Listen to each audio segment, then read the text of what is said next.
Hola, hola, soy Gabriela y nos vamos a subir a esta cápsula llamada Repaso. Por supuesto, no podríamos hacerlo sin la ayuda de nuestro amigo característico Ruido, porque pues es lo que caracteriza nuestra clase.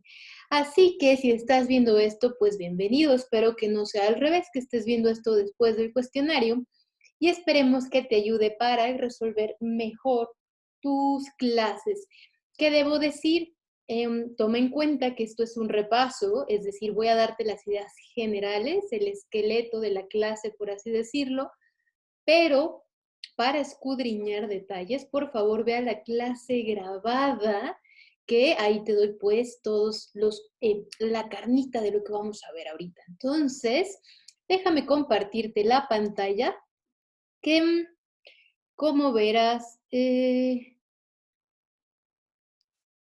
como verás, nunca encuentro dónde está la opción de compartir pantalla.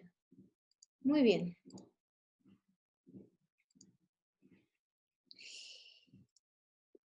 Es tal cual el apoyo visual o la presentación que vimos en clase. Muy bien. Ok. ¿Qué significa esto? Que pues bueno, vas a encontrar más apoyo visual del que te voy a explicar aquí, porque nuevamente aquí solamente es el relato, el esqueleto, el nudo o el guión, si tú quieres llamarle así, de nuestra clase. Muy bien, dicho eso, vámonos arrancando. ¿Qué vimos el día de hoy, Gabriela? Bueno, nuestra clase es antropología filosófica y estamos descubriendo la pregunta por el hombre, tal cual a martillazos derrumbando todos nuestros prejuicios. Quizá no lo escuches, pero por ahí ese ruido. Así que, ¿cuál es mi objetivo? Bueno, como venimos jalando el hilo anterior, estamos descubriendo qué dijeron los griegos y por qué nos importa qué dijeron los griegos, porque es mucho de lo que conocemos hoy en día. Así que, tal cual, después de Sócrates, estamos descubriendo quién es este señor Parménides y qué problema vino a ponernos de manifiesto, porque nuestro objetivo es llegar a Aristóteles. Así que velozmente, el contexto que yo te conté, había dos cosas muy importantes para los griegos, que era el teatro y el deporte. Bueno, al revés lo estás viendo en pantalla. Pero estos representan lo que el mundo significa. Acuérdate que por supuesto la geometría tiene todo que ver y al final la pregunta que guardan en el centro de su corazón es ¿qué es el hombre? Y el qué es el hombre se va a responder a través de cómo me constituyo. Por ejemplo, nazco, muero, cómo se genera esa noción de cambio.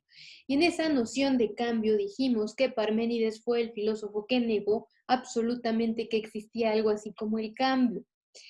Para poder negar esto, lo hizo a través de un libro que es un poema que tiene tres partes, que es el proemio, el canto a la verdad y el canto a la opinión. En ese canto, en el proemio, habíamos visto que nos dejaba una alegoría que no quería decir más que otra cosa que él quería llegar a aquello que fuera posible que jamás alternara, es decir, que no tuviera cambios.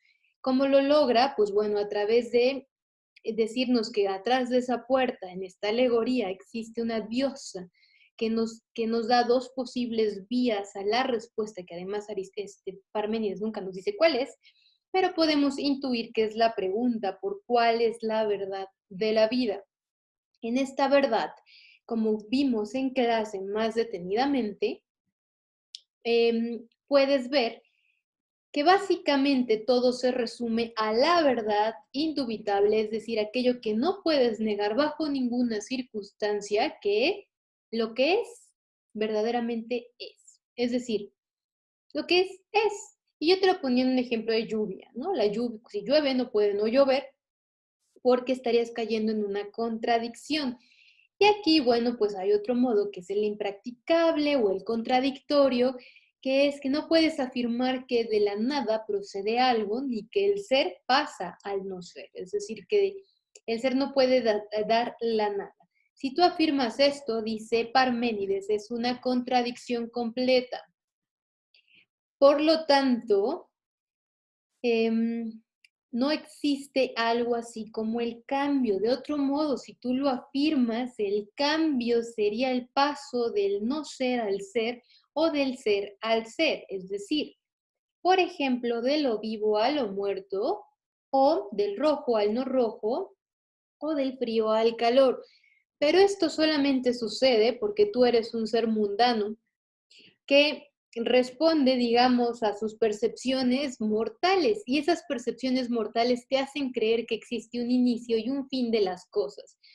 Pero para aceptar el inicio de algo y el final, tendrías que aceptar que las cosas cambian. Y eso dice Parménides, no, alto ahí, no puedes decir eso porque eso sería afirmar el paso del ser al no ser o del no ser al ser. Y afirmar esto significa que caes en una contradicción, porque el cambio quedaría definido algo así como el tránsito entre opuestos. Si te das cuenta, digamos básicamente del sí al no, del frío al calor, de lo vivo a lo muerto. Y de pronto esto te suena que es plausible, es decir, que es posible, porque de hecho lo ves todos los días. Incluso en su propia alegoría pasa que de hecho cae el día y cae la noche, pero ojo, porque estas cosas son absurdas. Estarías cayendo en una contradicción lógica terrible al afirmar que existe el cambio.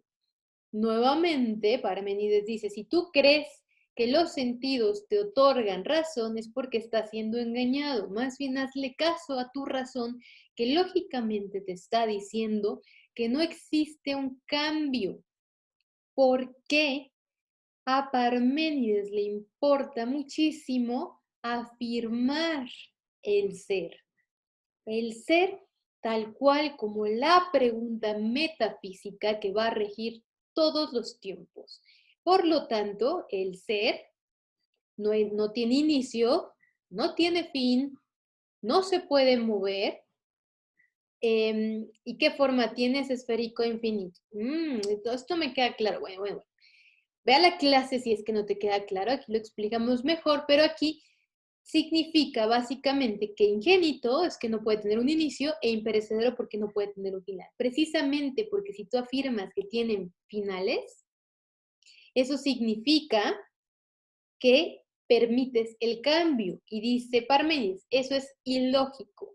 Por lo tanto, si no tiene una génesis y un final, si no tiene una generación y una corrupción, es inmutable, es decir, que siempre ha sido así, siempre será así y actualmente es así.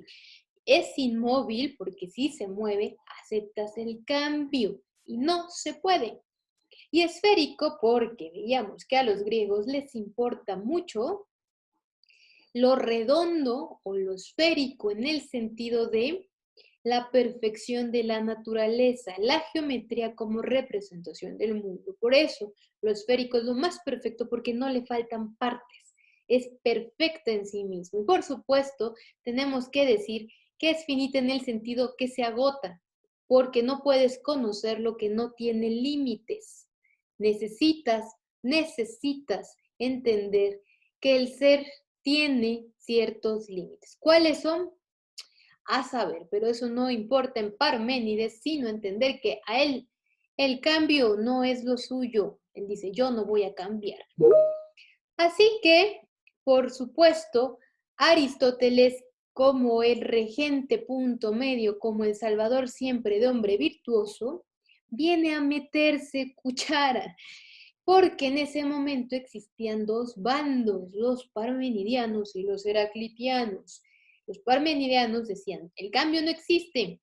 Y entonces tú decías, pero es que yo tengo un gatito, que ahora es un gatote, un gato adulto, ¿cómo es posible, Parménides? Bueno, son tus sentidos. El ser del gato es así y siempre será gato. Pero oye, Parménides, ya se me murió el gato, ¿cómo es posible?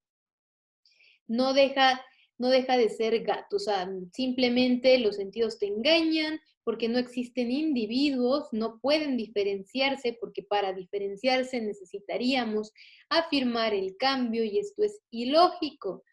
Entonces, pues bueno, lógicamente, ya mi razón me lo dijo, no existe. Y por el otro lado estaban los heraclitianos que decían, Panta Rey, todo fluye, nunca somos los mismos. Ya voy a cambiar, ya no soy el que soy. Recuerda esta bella metáfora que te ponían, que decían, nunca te bañas con la misma agua en el río, porque siempre está fluyendo a través de ti. ¿Cuál era el problema? Que entonces nada alcanzaba a ser realmente algo. Fíjate, el problema en Parménides es que si no aceptas el cambio, no puedes explicar cómo es que una cosa pasa a ser otra. Y tiene sentido, era el objetivo de Parménides porque él privilegió la razón sobre los sentidos, pero niegas un mundo. El mundo que a ti te suena raro, pues queda de fuera. ¿Qué pasa con Heráclito? Que él te da todo el mundo que tú necesitas, pero entonces, si siempre estoy cambiando, nunca llego a ser, porque cuando estoy siendo, ya soy el pasado. Y en este momento que estoy hablando, mis palabras se quedaron atrás. Entonces nunca logro consolidar, digamos, como si el ser fuera algo tangible, nunca llego a tocarlo porque siempre está más adelante de mí. Llega Aristóteles, Salvador, y dice, lleguemos al punto medio. ¿Y cómo logras ese punto medio, Aristóteles? Con mi teoría del acto y la potencia. El acto y la potencia me dicen que existen dos tipos de seres, lejos de lo que Parménides quiere hacerte creer con su lógica. Hay que ser más flexibles con la lógica, porque sí, la lógica tiene una, digamos, dureza que es indiscutible. Si tú me pones el tema de que llueve y no pueden ser las dos cosas al mismo tiempo, si lo aterrizas en ser, que el ser es y no puede no ser al mismo tiempo, o que las cosas existen y no pueden ser nada al mismo tiempo, tiene su lógica. Pero es una trampa, dice Aristóteles, porque el mundo al final no se rige solo por lógica. Entonces, ¿cómo explicarías, Parménides, que yo sembré esta semilla y se volvió un árbol de jacarandas gigante? Parménides no lo puede explicar. Te diría, te engañan tus sentidos y es raro a la salud mental, vamos a decir. Y Heráclito te diría, nunca llegó a ser semilla y nunca llegó a ser árbol porque siempre está haciendo otra cosa.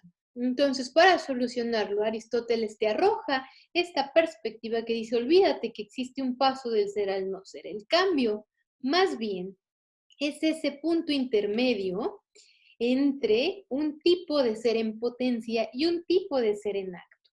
El acto siempre va a demarcar lo que es el ser en potencia.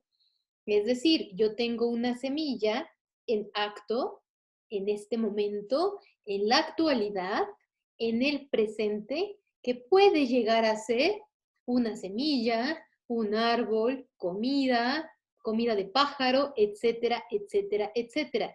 Es todas esas cosas en potencia. ¿Qué sucede? Que el cambio se explica perfectamente bien. Así es por eso el punto medio entre el no ser y el ser, pero mucho cuidado porque la potencia, dice Aristóteles, propiamente no existe porque no está siendo. Es decir, yo en este momento en potencia soy abono para las plantas cuando muera, pero a lo mejor no queda nada de mi cuerpo y me vuelvo otra cosa. También puedo ser, no sé, desperdicio en potencia. Puedo ser muchas cosas. Suena muy feo, pero el ejemplo de la vida y la muerte funcionan muy bien. ¿Por qué te digo que es más importante, más fundamental el acto? Es decir, lo que estamos siendo. Porque tú no puedes decir que, por ejemplo, esta semilla es en potencia un coche. Bueno, a lo mejor con los coches orgánicos puede funcionar, pero entiendes el ejemplo. O no puedes decir que un tigre es en potencia un burro. Es raro, ¿no? O sea, a lo mejor puedes decir que el tigre es en potencia abono, que va a alimentar a una madre de un burro, que va a ser un burro, pero es muy forzado. O sea, el punto es que las cosas tienen esencias, digamos, guardan algo en sí mismos que las hace ser. No puedes pasar con el cambio, dice Aristóteles, cuidado al afirmarlo, porque no puedes pasar de que un burro es a un tigre ni viceversa. Es absurdo. Debes seguir la lógica, como Parménides quería, pero bajo las potencias y los actos de las cosas en sí mismas.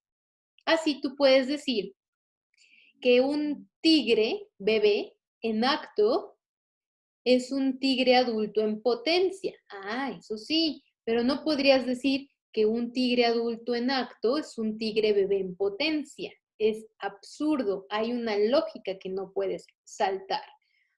Así, el acto siempre está demarcando qué es lo que puede seguir al camino, la sospecha de qué sigue. Nosotros nacimos y fuimos bebés en acto, o sea, en ese momento éramos bebés. Cuando digo en acto es en ese momento, lo que está sucediendo en el presente.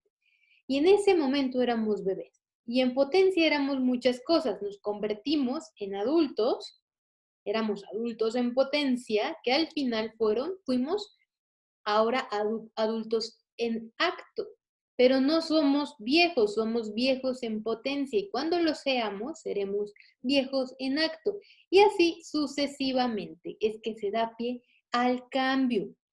Mucho ojo, lo potencial no existe porque se está actualizando justamente, por eso el cambio es la actualización en potencia, es decir, lo que efectivamente es ahora, que pudo haber sido y que de hecho ahora es. Y ahora podría ser otra cosa que cuando lo sea será acto y después potencialmente será otra cosa.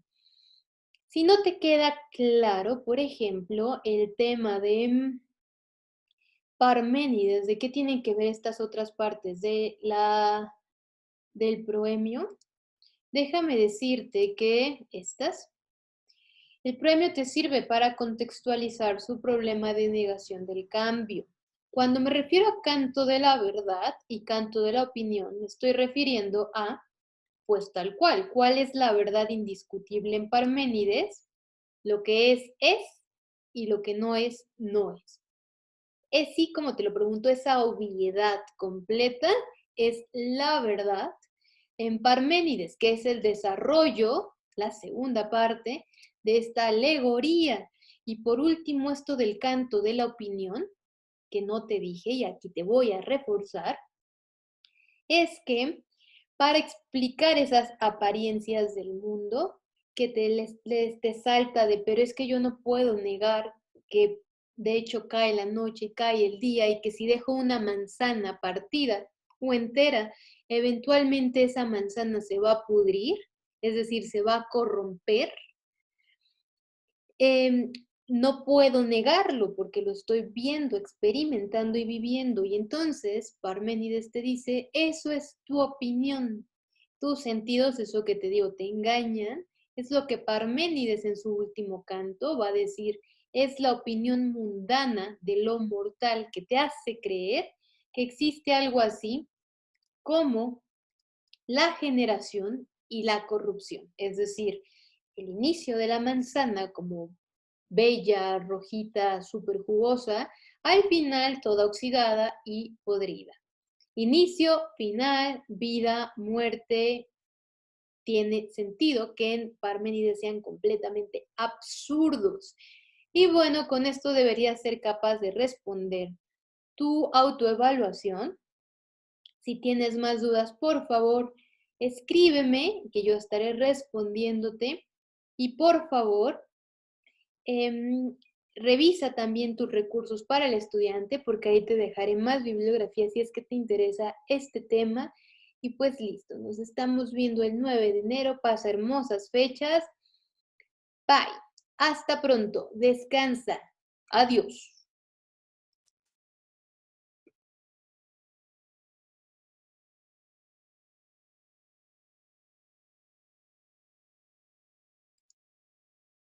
No sé cómo dejar de grabar, siempre se me olvida.